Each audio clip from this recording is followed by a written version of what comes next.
Kathleen Blake. I'm a physician, and I am the vice chair of the People with Parkinson's Advisory Council of the Parkinson's Foundation. So I think, like many people, my diagnosis was much delayed relative to when I began to have symptoms. I had every excuse in the book. It's arthritis, I'm old, I'm tired, I'm this, I'm that. And so probably when I was diagnosed, which was 7 years ago, I probably had symptoms for a total of 11 or 12 years. And when I was diagnosed, it's sort of the 3 words that people never forget being told.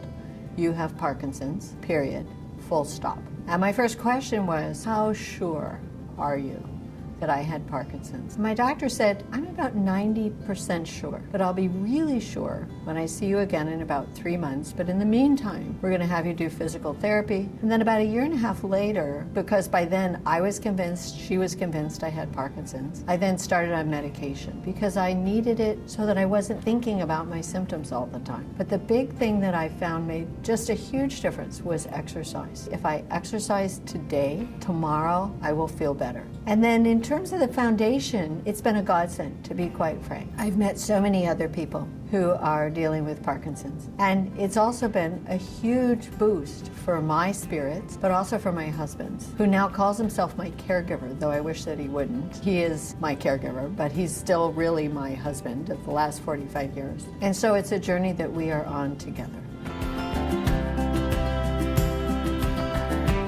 The website is chock full of information for people with Parkinson's, but also for their families, and for scientists and for physicians. As I looked at all this information, and I would say this to anybody, do not think that you have to consume it and incorporate it into your life right away. If you have Parkinson's, or if someone you love has Parkinson's, they will have it for a long time. You have time. And so what did I want to look at first? Exercise. I wanted to find out about medication. But as time progresses, you'll find that there are resources if the condition becomes advanced. So don't be overwhelmed by it.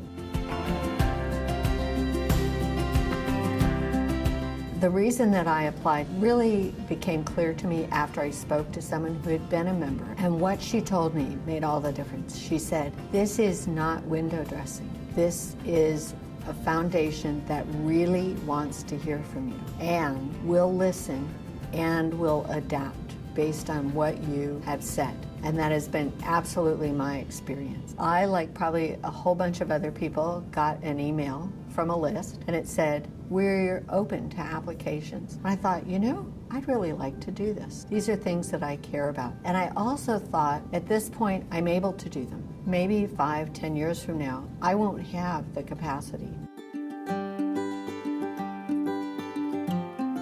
I think of it almost like the doctor who tells you you have Parkinson's has dropped a stone in a pond of water. That pond might have been still, but now it's got a ripple effect.